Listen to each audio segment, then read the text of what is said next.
अगर हिम्मत है तो आ जाओ, इस्तीफा दो। आज इस्तीफा दो, मुकाबला करो, देखते हैं। मैं इन चारों बेईमानों से कह रहा हूं, अगर तुम में हिम्मत है तो इस्तीफा दो। खुदा की कसम खाकर कह रहा हूं, तुम जब दोबारा चुनाव लड़ोगे इस्तीफा देकर, तुम्हारी जमानत नहीं बचेगी। ओवैसी को धोखा नहीं दिया, तुमने कोचा दामन के गरीबों और मजलूमों, नौजवानों को और मां और बहनों के पीठ में तुमने खंजर घोंपा है। और कभी सभा में मुसलमान एमएलए जीत कर गए, क्या रिजवान तुम्हारा बेटा नहीं था इसलिए तुमने आवाज नहीं उठाई? 8 साल का रिजवान गले में रस्सी डालकर 1 हफ्ता वो अपनी मां से दूर रहा, पसंद नहीं किया। इन्होंने मां और बहनों के ख्वाबों को पूरा करने के ताल्लुक से उसको सोचना छोड़ दिया। उन्होंने नौजवानों को हौसला दिलाने की कोशिश नहीं की, बल्कि इन लोगों ने मिलकर गरीबों का साथ छोड़कर जालिम लोगों के चौखट पर जाकर अपने सर को झुका दिया। मजलूमों से इंसाफ करने के बजाय जालिमों को और मजबूत किया। इख्तिदार में आने के बाद इख्तिदार पर बैठने वालों से पूछने के बजाय उन्होंने गुलामी को कबूल किया। ऐसे लोग हमारा कभी साथ नहीं दे सकते थे और इन्होंने अपनी असलियत को दिखा दिया। ये गद्दारान कौम और मिल्लत है। अगर ये कह रहे हैं कि असदुद्दीन ओवैसी को तुमने धोखा दिया, तुमने असदुद्दीन ओवैसी को धोखा नहीं दिया। तुमने कोचा दामन के गरीबों और मजलूमों, नौजवानों को और मां और बहनों के पीठ में तुमने खंजर घोंपा है और कभी भी यहां की आवाम तुमको माफ नहीं करेगी। अगर हिम्मत है तो आ जाओ, इस्तीफा दो। आज इस्तीफा दो, मुकाबला करो, देखते हैं। मैं इन चारों बेईमानों से कह रहा हूं, अगर तुम में हिम्मत है तो इस्तीफा दो। खुदा की कसम खाकर कह रहा हूं, तुम जब दोबारा चुनाव लड़ोगे इस्तीफा देकर, तुम्हारी जमानत नहीं बचेगी। है तुम में हिम्मत तो बोलो, नीतीश को आ जाओ, तेजस्वी को आओ, तुम्हारे लिए कैंपेन करो। ओवैसी अकेला खड़ेगा, इन सबसे मुकाबला करेगा, मगर इस्तीफा नहीं देंगे, इस्तेसाल करेंगे। इनमें हिम्मत नहीं है इस्तीफा देने की। अरे तुम नहीं जीते, मजलिस की मोहब्बत में अवाम ने वोट दिया। तुम नहीं, तुम्हारी जात नहीं जीती, सीमांचल की लड़ाई के लिए अवाम ने वोट दिया।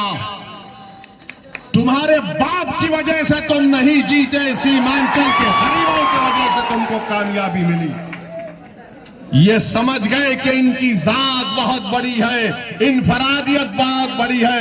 अरे याद रखो, असदुद्दीन ओवैसी को अगर आज पहचान मिली तो अल्लाह के फजलो करम से मजलिस इत्तेहादुल मुस्लिमीन की वजह से मिली। मैं मजलिस की वजह से हूं, अगर मजलिस नहीं मगर नहीं हूं तो मैं कुछ भी नहीं। तो इन लोगों ने समझ लिया कि हम बहुत बड़े हो गए। अरे तुम कभी बड़े नहीं हो सकते। तुमने कौम से गद्दारी की, सीमांचल से गद्दारी की, गरीबों से गद्दारी की। तुम छोटे थे और हमेशा छोटे रहोगे इंशाअल्लाह। मेरे अजीज दोस्तों और बुजुर्गों, ये 4 के 4 जब निकलकर लालू के घर पर गए तो किसी ने मुझे तस्वीर भिजाई थी कि ये 4 के 4 के पैर में चप्पल नहीं है, नंगे पैर बैठे हैं। 4 के पैरों में चप्पल नहीं है, नंगे पैर बैठे, और लालू उसकी औलाद के पैर में चप्पल है। ये तुम्हारी इज्जत है? अरे हम तो तुमको अपने कंधे पर बिठाया था। सीमांचल की जनता ने, सीमांचल की जनता ने तुमको अपनी आंखों का नूर बनाया था, अपनी पहचान बनाया था, मगर तुमको इज्जत रास नहीं आई। तुम चले गए, उसके पैरों में चले गए, तुम लालू के परिवार के। यहां पर महागठबंधन ने सीमांचल में जनसभा की तो इसी कोचा दामन के मौसूफ ने आखिरी सफ पे उनको बिठा दिए और फोटो डाल रहे हैं कि मैं बैठा हूं। अरे बेशर्मो, कभी तो अपनी इज्जत का तो ख्याल कर लेते। तुमको अल्लाह इज्जत दे रहा था, तुमको इज्जत रास नहीं आई। मगर मेरे अजीज दोस्तों और बुजुर्गों, सीमांचल किसने कहना शुरू किया? क्या राजद ने कहा सीमांचल? क्या लालू ने कहा सीमांचल? क्या नीतीश ने कहा सीमांचल? क्या मोदी ने कहा सीमांचल? सीमांचल अगर किसी ने कहा तो मजलिस इत्तेहादुल मुस्लिमीन ने कहा। आज हम सीमांचल कह रहे हैं तो सबको मजबूरी की हालत में बोलना पड़ रहा है सीमांचल, सीमांचल, सीमांचल। मैं आपसे वादा पहले भी किया था और आज भी कर रहा हूं, अगर सारी दुनिया मेरी खिलाफ हो जाए तब भी अकेला असदुद्दीन ओवैसी खड़े होकर सीमांचल की लड़ाई लड़ेगा। मैं दुनिया के खिलाफ जाने को तैयार हूं। और जो लोग धोखा दिए सीमांचल की आवाम को, सुन लो, अल्लाह सुब्हाना व तआला तुमको जलील और रुस्वा करेगा। अरे 2025 आएगा, तुम मुंह नहीं खोल सकते तुम्हारे सियासी आकाओं के सामने। तुम आंख में आंख नहीं मिला सकते तेजस्वी यादव से, और नीतीश को तो तुम देख ही नहीं सकते। आज बताइए इनकी क्या अहमियत है? ये मीर जाफर और मीर सादिक की तारीख को इन्होंने दोहराया है। जिसने टीपू सुल्तान को, सिराजुद्दौला को धोखा दिया, ये इन्हीं लोगों के जानशीन है। मैं इनको मुबारकबाद देता हूं कि तुमने मीर जाफर और मीर सादिक की उस गद्दारी को तुमने जनता के सामने याद दिला दिया। अब जनता जान चुकी है, अवाम जान चुकी है। ऐवान असेंबली में अगर कोई लड़ता है सीमांचल के लिए तो ये लोग मंत्री बनकर बैठ गए, अपनी गर्दन मोटी कर लिए, अपनी गर्दन को मोटी कर लिए, और मगर सीमांचल के बारे में बात नहीं कर सकते। अगर कोई जुल्म के खिलाफ आवाज उठाता है बिहार की विधानसभा में तो उसका नाम अख्तरुल ईमान है। अख्तरुल ईमान अकेला है, मगर मुझे यकीन है कि कोचा दामन में एक ही शेर काफी इन गीदड़ों के लिए। अख्तरुल ईमान लड़ता है ऐवान में, अकेला है। 5-5, 6-6 मिनट की तकरीर अख्तरुल ईमान की उठाकर देख लो आप। अख्तरुल ईमान सच्चाई को बयान कर रहा है, हुकूमत से लड़ रहा है, सवालात पूछ रहा है कि उर्दू टीचर का क्या हुआ जब वो मासूम 8 साल के बच्चे को सीवान में पकड़कर जेल में डाल दिया गया। उसके गले में रस्सी थी, उस बच्चे का नाम रिजवान, 8 साल का बच्चा। ये जितने बिहार के विधानसभा में मुसलमान एमएलए जीत कर गए, क्या रिजवान तुम्हारा बेटा नहीं था इसलिए तुमने आवाज नहीं उठाई? 8 साल का रिजवान गले में रस्सी डालकर 1 हफ्ता वो अपनी मां से दूर रहा। उसकी मां पुकार पुकार कर कह रही है कि मेरा बच्चा बच्चा है। वो 16-17 साल का नहीं है। मगर बिहार में क्या बीजेपी की सरकार थी या गठबंधन की सरकार थी जो गूंगी बनकर बैठी हुई थी? रिजवान की मां पुलिस स्टेशन के आगे 8 दिन तक अपने लखते जिगर के लिए तड़पती रही कि मेरा बेटा अंदर है, मैं कैसे बाहर जिंदा रह सकती हूं। ये इंसाफ महागठबंधन का। 8 दिन तक एक मां अपने 8 साल के बच्चे को तड़पती रही। किसने रिजवान के खिलाफ आवाज उठाई? किसने रिजवान की तकलीफ को अपने बेटे की तकलीफ की तरह महसूस किया? किसने उस तड़पती हुई मां के आंसुओं को समझा? वो मजलिस इत्तेहादुल मुस्लिमीन और असदुद्दीन ओवैसी और अख्तरुल ईमान थे जिन्होंने रिजवान के लिए आवाज उठाई। ये महागठबंधन के लोग क्यों नहीं बोले रिजवान के बारे में? अरे तुम बोलो ना रिजवान के बारे में, तुमने क्यों नहीं बोला? बोलो इल्जाम लगाने वाले हम पर, रिजवान पर नहीं बोले। वैशाली में गुलनार नाम की एक बच्ची, वैशाली में गुलनाज एक बच्ची का नाम था, उसको जला दिया गया। क्या गुलनाज के खिलाफ महागठबंधन का कौन सा मंत्री बोला? ये कोचादामन का बेईमान जो भागकर तेजस्वी के पैरों में पड़ा, क्या गुलनाज पर बोल नहीं सकते थे? नहीं बोलेंगे। अख्तरुल ईमान वैशाली को गए, गुलनाज के बारे में बोला, ये कुछ नहीं बोल सके। फिर मॉब लिंचिंग हुई गाया में, छपरा में, समस्तीपुर में, ये नहीं बोल सकते। मॉब लिंचिंग हुई मुसलमानों की, ये नहीं बोल सकते। किसके खिलाफ बोल सकते हैं ये तमाम बेईमान लोग, मालूम आपको? किसके खिलाफ इनकी जबान चलती है? गुलनाज पर नहीं बोलेंगे, रिजवान पर नहीं बोलेंगे, बेगूसराय समस्तीपुर के मॉब लिंचिंग पर नहीं बोलेंगे। किसके खिलाफ बोलेंगे? ओवैसी के खिलाफ बोलेंगे। ये बी टीम है, वो फुला टीम है, ये उससे मिला हुआ है। अरे बेईमानों, तुम बुज़दिल हो, तुम मौत से डरने वाले हो, मैं मौत को अपनाने वाला हूं। मौत,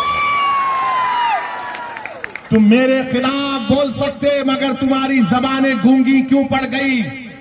तुम रिजवान के बारे में नहीं बोले, गुलनाज के बारे में नहीं बोले, ये मॉब लिंचिंग के बारे में नहीं बोले, मगर इनकी जबान चलती है क्योंकि इनके जो सरों पर जो आका इनका बैठा है, इनका जो मालिक बैठा है, जो इनको पैसे देकर इनके ईमान को खरीद चुका है, जिनकी आंखों के सामने वो कठपुतली है, वो बोले गए बोल ओवैसी के ऊपर फौरन बोलना शुरू कर, बोल ओवैसी पर बोल, फौरन बोलना शुरू कर देते। अरे तुम कब तक भोंकोगे मेरे नाम के बाद नाम लेकर? मुझे कोई फर्क नहीं पड़ता, तुम मुझे जितना बोलोगे उतनी मेरे में ताकत पैदा होगी, याद रखो इंशाअल्लाह।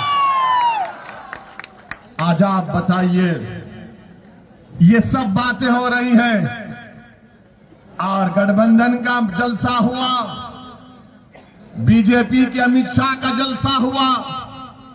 अमित शाह ने कहा कि सीमांचल में घुसपैठियां घुस जाते हैं। अमित शाह साहब, इस मुल्क के होम मिनिस्टर तुम हो, मैं नहीं हूं। इस सीमांचल में कोई घुसपैठी नहीं है। इस सीमांचल में बाइज्जत भारत का शहरी रहता था और रहेगा इंशाअल्लाह ताला। घुसपैठी है, कौन घुसपैठी है? कहां का घुसपैठी है?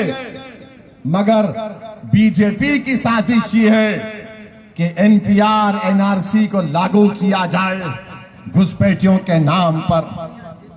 गठबंधन का जलसा हुआ तो नीतीश वहां बोले, नीतीश कुमार क्या बोले?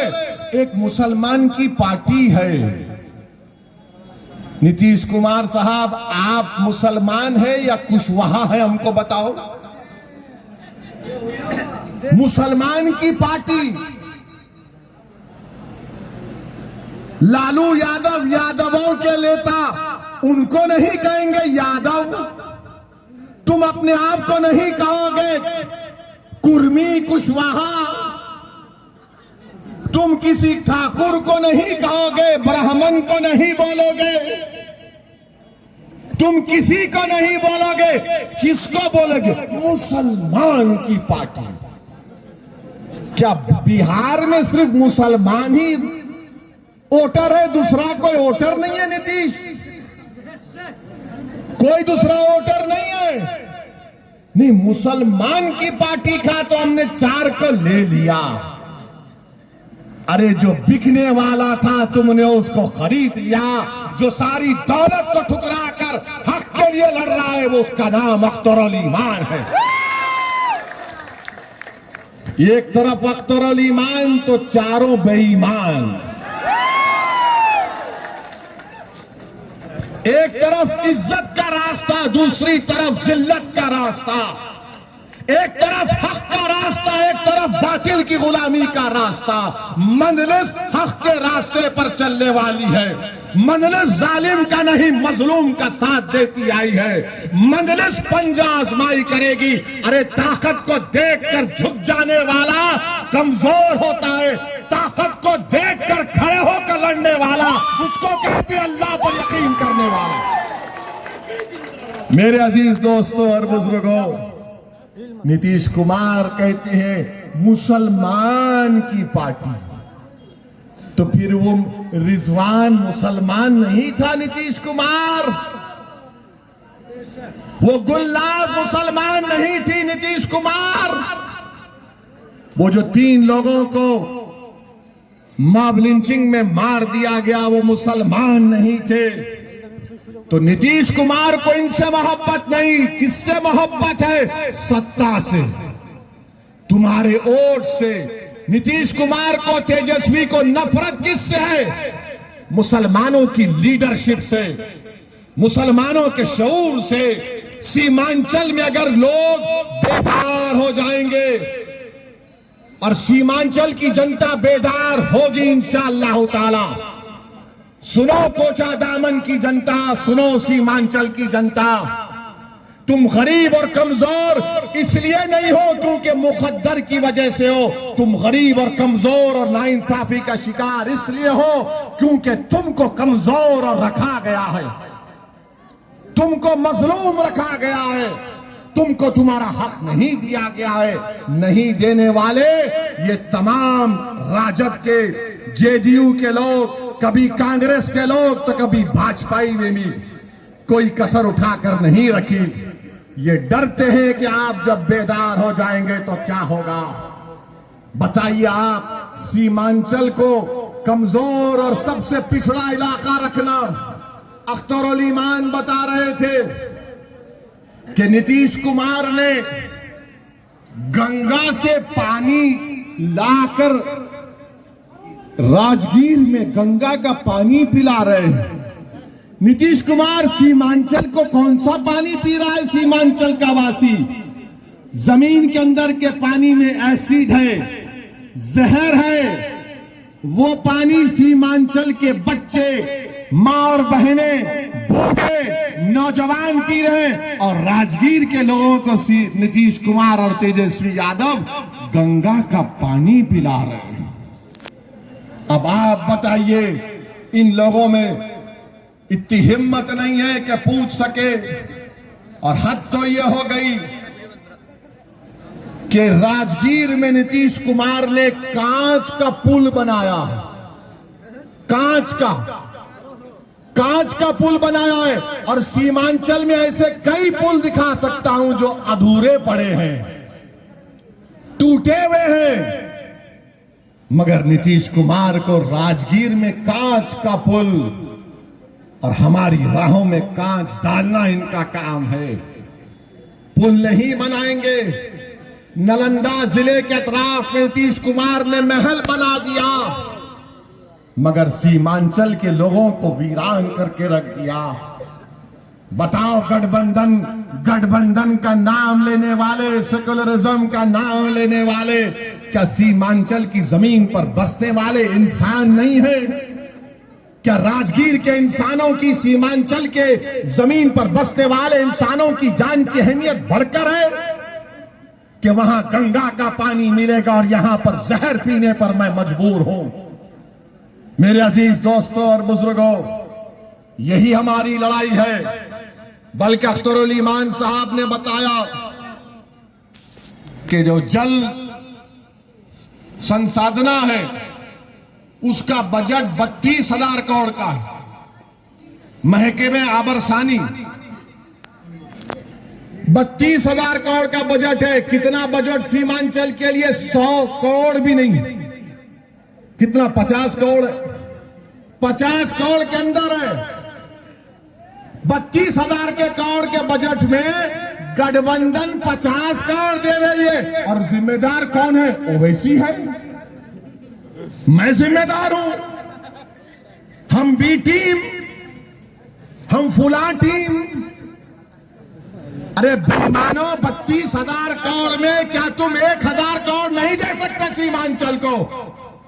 नहीं देंगे, क्योंकि यहां से जो जीत कर गए हैं ये गूंगे हैं, बहरे हैं। एक ही शेर है, एक ही जिंदगी का सबूत दे रहा है, वो अख्तर अली मान। बाकी के सब गुलामी को कबूल कर चुके हैं। 32,000 करोड़ का बजट। मोदी दिल्ली में बैठकर बोलते 56 इंच का सीना, मगर जब चीन का नाम लेते मोदी जी बिल्ली की तरह हो जाते हैं। 2000 स्क्वायर किलोमीटर पर चीन की फौज भारत की जमीन पर कब्जा करके बैठी है, और हमारे 56 इंच के वजीर आजम चीन का नाम लेने से डरते हैं। बल्कि मैं तो सुना कि आजकल शक्कर में भी, चाय में भी शक्कर नहीं डाल रहे, क्योंकि चीन निकल गया तो परेशानी। चीनी की जगह चीन निकल गया तो वो भी बोलना छोड़ दिए। अमित शाह आकर झूठ बोल कर गए कि एयरपोर्ट बन गया। कहां बना एयरपोर्ट? एयरपोर्ट में सिविल अभी ये कोई नहीं शुरू हुआ। किशनगंज से पूर्णिया तक रेल की लाइन डालना है, कभी नहीं डाले मोदी जी 9 साल में। 40 किलोमीटर की एक रेलवे लाइन डालना है, दालकोटा से पूर्णिया नहीं डाले। क्या कोचा दामन में रेलवे का स्टेशन है? कोचा दामन में रेलवे का स्टेशन है? क्यों नहीं है? इसलिए नहीं है क्योंकि यहां का एमपी, यहां का विधायक सब के सब टाई हो चुके हैं। सब के सब टाई हो चुके हैं। मेरे अजीज दोस्तों और बुजुर्गों, जलालगढ़ से किशनगंज की रेल की लाइन डालना है। कांग्रेस की यूपीए की सरकार थी, 2008 से अब 2023 में आ चुके हैं। 14 साल हो चुके हैं। जलालगढ़ से किशनगंज की रेलवे की लाइन नहीं डाली जाती है। डिग्री कॉलेजेस नहीं है सीमांचल में। इसकी लड़ाई अख्तर अली मार और मजलिस इत्तेहादुल मुस्लिमीन लड़ रही है। मेरे अजीज दोस्तों और बुजुर्गों, हम आपसे अपील कर रहे हैं कि आप अपने हौसलों को बुलंद रखिए। ये लोग मजलिस पर इल्जाम लगाते, मगर पूछो ये गठबंधन वालों से, जब स्पीकर का इलेक्शन हुआ अख्तर भाई, स्पीकर का इलेक्शन हुआ, डिप्टी स्पीकर का इलेक्शन हुआ, तो मजलिस ने बीजेपी को वोट दिया या गठबंधन को वोट दिया? पूछो आप।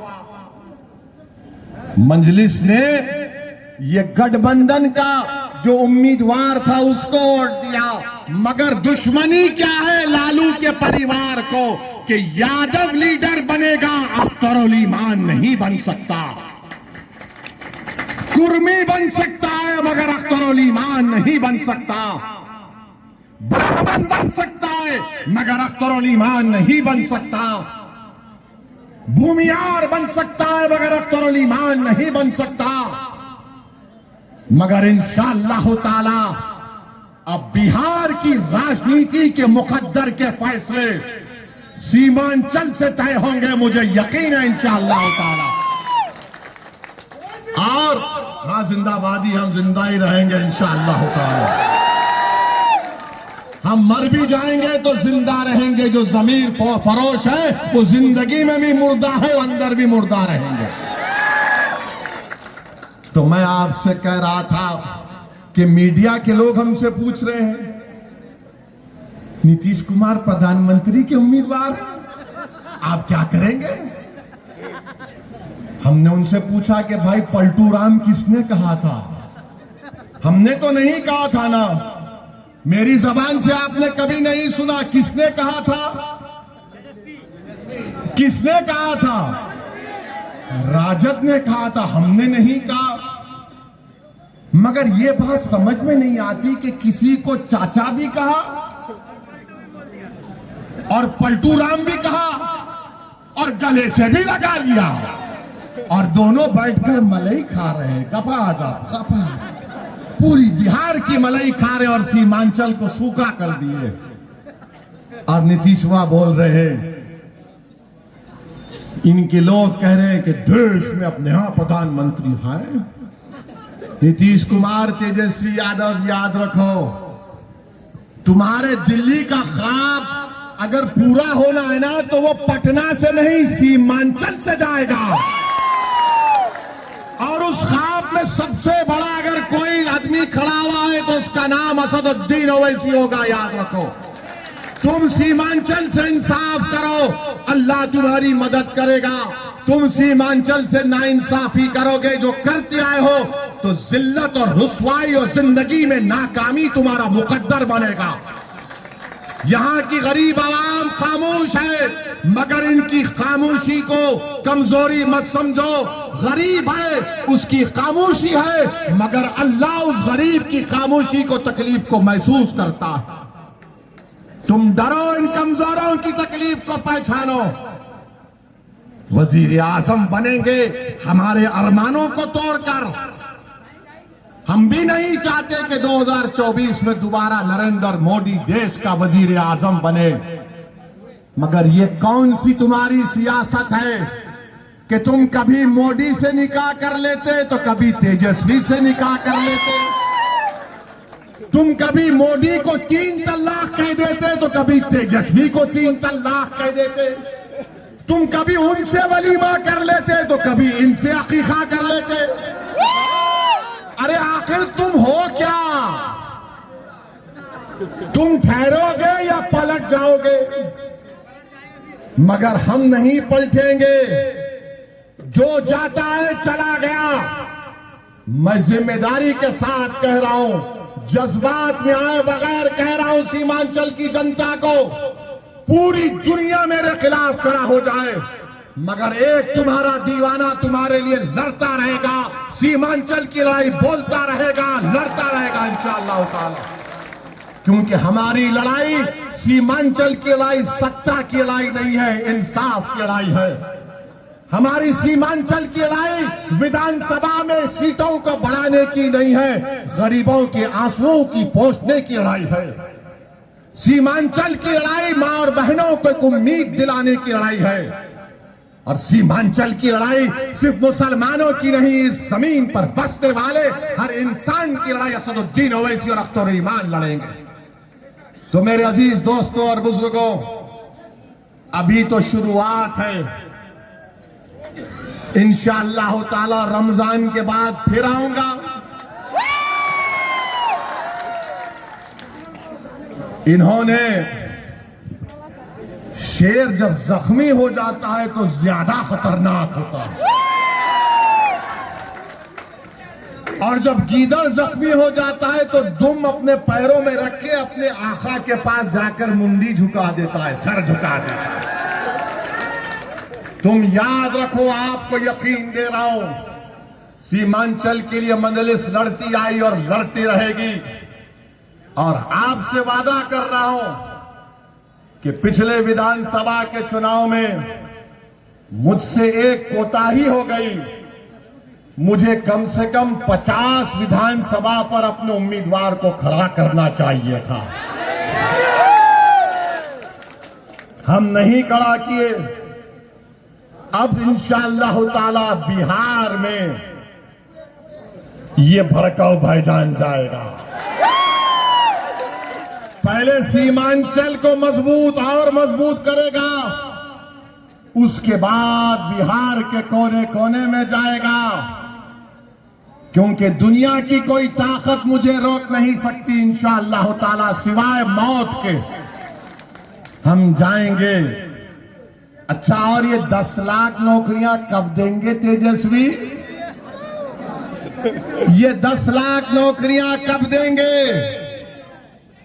क्या आप भी अपने चचा नरेंद्र मोदी की तरह लंबी लंबी तो नहीं छोड़ देंगे? मोदी ने कहा था, भाइयों बहनों 15 लाख ले लो। इन्होंने कहा 10 लाख ले लो। उसने कहा साल में 2 करोड़ नौकरी ले लो। ये कह रहे हैं 10 लाख ले लो। कब 10 लाख? कब उर्दू टीचर की भर्ती होगी? कब सीमांचल में साफ पानी मिलेगा?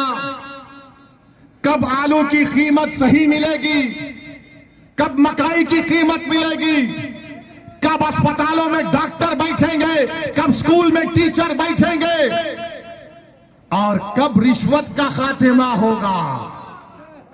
आवास योजना के लिए अगर आप जाते हैं, आवास योजना के लिए आप जाते हैं, कितना देना पड़ता भ्रष्टाचार? 7,000 से 12,000 देना पड़ता है गठबंधन को, क्योंकि पटना में बैठने वालों ने रेट तय कर दिया गरीबों का कि घर होना तो 7,000 से 12,000 ला कर दो। कोई मर गया, डेथ सर्टिफिकेट चाहिए तो भ्रष्टाचार रिश्वत के बगैर नहीं मिलता सर्टिफिकेट। कोई पैदा होता है तो नहीं मिलता ब्लॉक लेवल पर। अरे ये करप्शन है गठबंधन का, कोई फर्क नहीं है। और नीतीश कुमार तो बहुत लंबे अरसे से मुख्यमंत्री है, शराब को तो बंद कर दिया मगर करप्शन के नशे को बढ़ा दिया। ये इनका कारनामा है। बहरहाल मेरे अजीज दोस्तों और बुजुर्गों, आपका बेहद शुक्रिया कि आपने अपना कीमती वक्त निकाल कर आ जाए। और हम बता रहे हैं मोदी सरकार को और नीतीश और तेजस्वी को, अगर सीमांचल से इंसाफ नहीं होगा तो असदुद्दीन ओवैसी, अख्तर अली ईमान, मजलिस के हजारों अरकान के साथ और सीमांचल के लाखों जनता के साथ नेशनल हाईवे पे चक्का जाम होगा, चक्का जाम होगा। तो तैयार हो जाओ, इंसाफ करो।